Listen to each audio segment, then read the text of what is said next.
அனைவருக்கும் வணக்கம். இன்னைக்கான ஜோதிட பதிவில் நாம் பார்க்க போகிற ரொம்ப முக்கியமான ஒரு பயனுள்ள ஜோதிட கணிப்பு என்ன அப்படின்னு பார்த்தீங்கன்னா, ஏப்ரல் மாதம் 9ஆம் தேதிக்கு பிறகு நவகிரகங்களில் ஏற்படக்கூடிய மாற்றம் அப்படிங்கிறது அனைத்து ராசிக்காரர்கள் மத்தியிலையுமே மிகப்பெரிய அளவில் தாக்கத்தை ஏற்படுத்துது. அந்த வகையில் ரிஷபராசியில் பிறந்தவங்களுக்கு எப்படிப்பட்ட பலன்கள் இந்த காலகட்டத்தில் கிடைக்கப்பெற போகிறது அப்படிங்கிறத பற்றின முழு தகவலை நீங்கள் தெரிஞ்சுக்க வீடியோவை ஸ்கிப் பண்ணாமல் கடைசி வரைக்கும் பாருங்கள். இந்த பதிவு உங்களுக்கு மிக பயனுள்ள விகிதத்தில் இருக்கும். வீடியோக்குள்ளே போகிறதுக்கு முன்னாடி இதுவரைக்கும் நீங்கள் நம்ம சேனலை சப்ஸ்கிரைப் பண்ணல அப்படின்னா உடனே சப்ஸ்கிரைப் பண்ணிக்கோங்க. அப்படியே பக்கத்தில் இருக்கக்கூடிய நோட்டிஃபிகேஷனுக்கான பெல் பட்டனையும் ப்ரெஸ் பண்ணிக்கோங்க. சரி நேர்களே, வாங்க வீடியோக்குள்ளே போகலாம். ரிஷபராசி அன்பர்களே, நவக்கிரகங்களினுடைய அமைப்பு தங்களுக்கு பெரும்பாலும் பார்த்தீங்க அப்படின்னா ஒரு ஏற்றத்தாழ்வுகளை கொண்டிருக்கிறதாகவே அமையப்பெறுகிறது. அதனால் இந்த நேரத்தை பொறுத்த வரைக்கும் எந்த ஒரு விஷயத்தையும் தீர ஆலோசித்து அதற்கு பிறகு அந்த செயலில் ஈடுபடுவது ரொம்ப நல்லது அப்படின்னு சொல்லலாம். அதே மாதிரி எல்லா விஷயத்துலையுமே நிதானம் மற்றும் பொறுமை ரொம்ப முக்கியங்க. அனைத்து விஷயத்துலையும் அவசரம் படக்கூடாது. எந்த ஒரு காரியத்திலையுமே நிதானத்தை இழந்து அவசரமோ அலட்சியத்தோடையோ நீங்கள் இருக்கக்கூடிய பட்சத்தில் அதில் உங்களுக்கு பெருத்த நஷ்டமும் அல்லது தேவையில்லாத பிரச்சனைகளும் நீங்கள் சந்திக்க வேண்டியதாகவும் இருக்கலாம். அதே மாதிரி மற்றொரு புறம் பார்த்தோம் அப்படின்னா பல்வேறு வகைகளில் பார்த்தோம் அப்படின்னா உங்களுக்கு நிம்மதியான காலமாக இருக்க பெற்றாலும் சில விஷயங்களில் கொஞ்சம் சிரமத்தை நீங்கள் எதிர்கொள்ள வேண்டியதாக இருக்கும். என்ன மாதிரியான விஷயங்கள்லாம் உங்களுக்கு நிம்மதியை சுபிக்ஷத்தை சாதகமான நிலையை உருவாக்கும் அப்படின்னு பார்க்கும் பொழுது உங்களுக்கு இந்த காலகட்டத்தில் வசதி வாய்ப்புகள் பெருக ஆரம்பிக்கும். குடும்பத்தை பொறுத்த வரைக்கும் மகிழ்ச்சி நிலவக்கூடிய ஒரு அற்புதமான காலகட்டம். திருமணம் ஆகாதவர்களுக்கு திருமண வாய்ப்பு கைகூடி வருங்க. அதே மாதிரி காதலில் இருக்கிறவங்க இல்லை காதல் புதியதாக மலர்ந்தவர்கள் இல்லை காதலரை தேடி கொண்டிருக்கிறவங்களுக்கு காதல் வெற்றி அடைய வாய்ப்புகள் அதிகபட்சமாக இருக்கிறது. வருமானத்தை பொறுத்த வரைக்கும் பல மடங்கு பெருகவும் வாய்ப்புகள் இருக்குது. அதே சமயம் செலவுகள் மற்றொரு புறம் அதிகரிக்கும். அப்படிங்கிறதுனால பொருளாதார ரீதியாக வருமானம் ரீதியாக கொஞ்சம் ஏற்ற தாழ்வுகளையும் சறுக்கல்களையும் நீங்கள் எதிர்கொள்ள வேண்டியதாகவும் இருக்கலாம். அதே மாதிரி சுப செலவுகளும் அடிக்கடி ஏற்படுங்க. வேலை மற்றும் தொழிலில் பெரிய வளர்ச்சி நீங்கள் காண்பதற்கான வாய்ப்பு இருக்குது. ரிஷபராசிக்கு இந்த காலகட்டத்தின் துவக்கத்திலேயே வக்ர நிவர்த்தி அடையக்கூடிய குரு பகவான் ஒரு சில விதங்களில் நற்பலன்களையும் ஒரு சில விதங்களில் நெருக்கடிகளையும் ஏற்படுத்தத்தான் செய்வார். உத்தியோகத்தில் இருப்பவர்களும் வியாபாரம் செய்பவர்களுக்கும் புதிய வாய்ப்புகள் கிடைக்கப்பெறுவீங்க அப்படின்னு சொல்லலாம். ஆனால் அதன் மூலமாக வேலை பளு அடுத்த சில மாதங்களுக்கு அதிகமாக ஏற்படும். அப்படிங்கிறதுனால கொஞ்சம் திட்டமிட்டு பணிகளை மேற்கொள்ள பாருங்க. சிலருக்கு கிடைக்கக்கூடிய வாய்ப்பை சரியாக பயன்படுத்தி கொள்ள முடியாமலும் போகலாம். உடல் ஆரோக்கியத்தில் சின்ன பின்னடைவுகள் ஏற்படும். அதனால் ஆரோக்கிய விஷயத்தில் அதீத கவனத்துடன் இருப்பது ரொம்ப முக்கியமான ஒன்று அப்படின்னு தான் சொல்லணும்.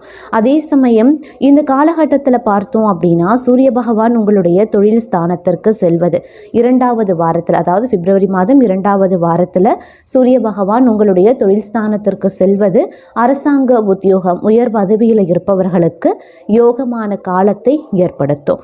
பெரிய ஒப்பந்தங்கள் கிடைக்க வாய்ப்புகள் இருக்கு. அரசு வேலைக்கு முயற்சி செய்யக்கூடிய தங்களுக்கு இந்த காலம் அதற்கான சாத்தியக்கூறும் ஏற்பட போகிறது.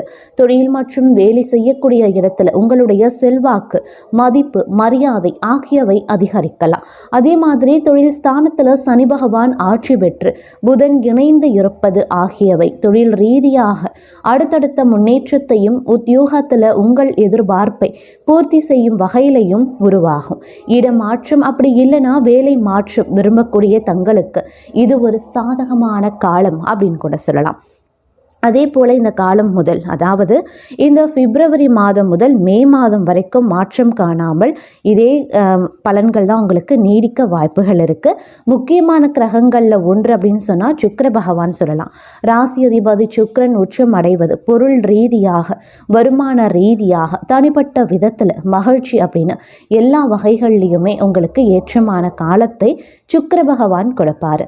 இருந்தாலும் எதிரிகள் சில நேரங்கள் உங்களுக்கு தொல்லையும் கொடுக்கத்தான் செய்வாங்க. அதையும் நீங்க சமாளித்து வெளிவர வேண்டியதாகவும் இருக்க பெறலாம். அதே மாதிரி செல்வாக்கு மிக்க நபர்கள் மூலமாக வியாபாரத்தில் மிகப்பெரிய வளர்ச்சி அப்படி இல்லைன்னா பெரிய லாபம் கிடைக்க பெறுவீங்க.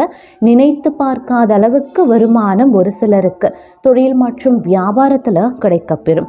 அதே சமயம் மற்றொரு புறம் சில விஷயங்கள் உங்களுக்கு போராட்டங்களையும் தரும் அப்படிங்கிறதையும் நினைவில் வைத்துக் கொள்ளுங்க. கிட்டத்தட்ட பெரும்பாலான கிரகங்கள் சாதகமாக இருந்தாலும் கூட செவ்வாய் பகவான் வக்ரமடைந்து சஞ்சரிப்பது எதிர்பாராத செலவுகளை ஏற்படுத்தும். நீங்கள் எதிர்பார்த்ததை விட வருமானமும் லாபமும் அனுகூலமாக பலன்களும் கிடைக்கிறது அப்படின்னாலும் கூட சுபகாரியங்களுக்கு செலவு செய்யறது, தேவையில்லாத விரயங்கள் ஏற்படுவது போன்றவற்றால் உங்களுக்கு பண நெருக்கடியும் இந்த காலகட்டத்தில் ஏற்பட வாய்ப்புகளும் இருக்கப்பெறுகிறது அப்படின்னு தான் சொல்லணும். அதே மாதிரி சிலரை பொறுத்த வரைக்கும் பார்த்தோம் அப்படின்னா இந்த காலகட்டத்தில் வரி சார்ந்த விஷயங்களில் பிரச்சனை ஏற்படுவதற்கு வாய்ப்புகள் இருக்குது. அதனால் வருமான வரி, ஜிஎஸ்டி உள்ளிட்ட வரிகளை சரியாக கட்டி அதில் கவனமாக இருப்பது அவசியமாகிறது. அப்படி இல்லைன்னா இனிமேல் இடிவிழற அளவுக்கு பிரச்சனைகளை நீங்கள் சந்திக்க வேண்டியதாகவும் இருக்கலாம் அப்படிங்கிறதையும் நினைவில் வைத்து கொண்டு செயல்பட பாருங்க.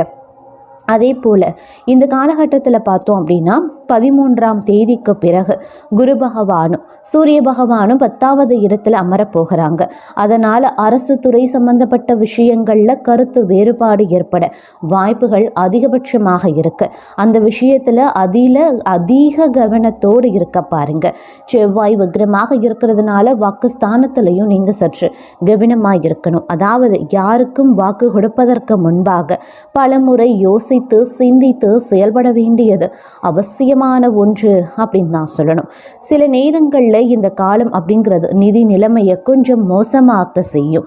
அன்றாட செலவுக்கு கூட சில பேர் கடன் வாங்க வேண்டியது அப்படிங்கிற ஒரு சூழ்நிலை உருவாகலாம். இருப்பினும் கவலைப்பட வேண்டாம். இந்த காலம் உங்களுக்கு பார்த்தோம் அப்படின்னா ஓரளவுக்கு நிதி பற்றாக்குறையை சமாளிக்கக்கூடிய வகையில் உங்களுக்கு பண வருவாயை தரும். இருந்தாலும் உங்களுடைய பட்ஜெட் போட்டு திட்டமிட்டு செலவுகள் செய்யக்கூடிய பட்சத்தில் அதை சமாளிக்க முடியும். அப்படி இல்லைங்கிற பட்சத்தில் நீங்கள் நிதி சிக்கலில் சிக்கிக்கொள்ளவும் வாய்ப்புகள் இருக்குது. இந்த காலத்தில் வேலை, தொழில் அப்படின்னு எல்லாமே நல்லபடியாக நடந்தாலும் மருத்துவ செலவுகள் ஏற்படுவதற்கு கொஞ்சம் வாய்ப்புகள் இருக்குது. வேலை, வியாபாரம் இவைகளோடு சேர்த்து உங்களுடைய உடல் நலனில் கட்டாயம் அக்கறை காட்ட வேண்டியது முக்கியமான ஒன்று. ஆரோக்கியமான உணவை மட்டும் சாப்பிட பாருங்க. வெளி இடங்களில் உணவு சாப்பிட்றத தவிர்த்து கொள்ள வேண்டியது முக்கியமான ஒன்று. அதே மாதிரி குறிப்பாக சொல்லணும்னா வயது முதிர்ந்தவங்க இந்த காலகட்டத்தில் ரொம்ப ஜாக்கிரதையாக இருக்கணுங்க. மாணவர்கள் நேரத்தை வீணாக செலவழிக்க கூடாது. தேவையற்ற நண்பர்களோடு சேர்ந்து வெளியிடங்களில் சுற்றக்கூடாது. அதே மாதிரி இந்த நேரம் கொஞ்சம் ஓட்டம் அதிகமாக தங்க இருக்கும். ஒரு இடத்துல உங்களால் நிலையாக தங்க முடியாது. நீண்ட தூர பயணங்கள் ஏற்படலாம். வேலை சம்பந்தமாக வெளியூர், வியாபாரம் சம்பந்தமாக வெளியூர் அப்படின்னு செல்ல வேண்டிய சூழ்நிலை உருவாகும்.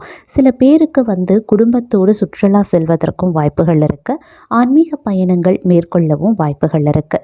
வேலை செய்யக்கூடிய இடத்துல கொஞ்சம் போல்டாக நடந்து கொள்ள பாருங்கள். எதற்கெடுத்தாலும் தயங்க வேண்டாம். தவறு அப்படின்னு மனதிற்கு பட்டா தவறை எடுத்து சொல்லுங்கள்.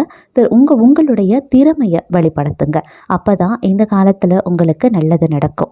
அதே மாதிரி பணம் சம்பந்தப்பட்ட விஷயத்தில் கொஞ்சம் கூடுதல் கவனம் இருக்க வேண்டியது அவசியங்க. சேமிப்புகள் கரைவதற்கு வாய்ப்புகள் இருக்குது. வேலை செய்யக்கூடிய இடத்துல எதிர்பாராத சவால்களை எதிர்கொள்ள வேண்டியதாகவும் இருக்கலாம். முதல்ல வேலை, பிறகு மற்ற விஷயங்களை எல்லாம் கவனிக்க பாருங்க. நேரத்தை அனாவசியமாக செலவு செஞ்சுட்டு கடைசி நேரத்தில் கஷ்டப்பட்டால் ஒன்றுமே செய்ய முடியாது. அதை நினைவில் வைத்து கொள்ளுங்க. அதே மாதிரி அடுத்தவர்களை குறை சொல்லி எந்த பிரயோஜனமும் கிடையாதுங்க. முன்கோபத்தை குறைத்து கொள்வது அவசியமான ஒன்று. பிள்ளைகளுடைய நலனில் கூடுதல் அக்கறை காட்ட வேண்டும். எல்லா விஷயத்திலையுமே கவனமாக இருக்க வேண்டும். வாழ்க்கை துணையோடு சண்டை போட வேண்டாம். இந்த காலம் சின்ன சின்ன எதிர்ப்புகள், சின்ன சின்ன பிரச்சனைகள், சின்ன சின்ன கஷ்டங்களை சந்தித்து தான் ஆக வேண்டும். அதனால் கொஞ்சம் கவனமாகவும் இருப்பது அவசியம். அதே மாதிரி மற்றொரு புறம் பார்க்கும் பொழுது இந்த காலத்தில் வருடத்தில் முழுவதும் புது புது வேலைகளை செய்ய வேண்டிய கட்டாயம் உங்களுக்கு இருக்கலாம். நிறைய நல்ல விஷயங்களை நீங்கள் கற்றுக்கொள்ள வேண்டிய சூழ்நிலை உருவாகும். அயராது உழைப்பீங்க, புதிய வேலை, புதிய தொழில் அப்படின்னு நிறைய நல்ல அனுபவங்கள் உங்களுக்கு கிடைக்க வாய்ப்புகள் இருக்குது. புதிய மனிதர்களினுடைய சந்திப்பு புது அனுபவங்களை உங்களுக்கு கற்றுக் கொடுக்கும். நிதி நிலைமை சீராகத்தாங்க இருக்கும். செலவுக்கு ஏற்ப பணம் கையில் இருக்கும். ஆரோக்கியத்தில் நல்ல முன்னேற்றம் இருக்குது. ஆரோக்கியத்தில் அதீத கவனத்தை செலுத்த பாருங்க. மன நிம்மதி கிடைக்கணும் அப்படின்னா, கணவன் மனைவி ஒற்றுமை இருக்கணும் அப்படின்னா கொஞ்சம் விட்டு கொடுத்து செல்ல வேண்டியது, கோபத்தை கட்டுப்படுத்த வேண்டியது ரொம்ப ரொம்ப முக்கியமான ஒன்று.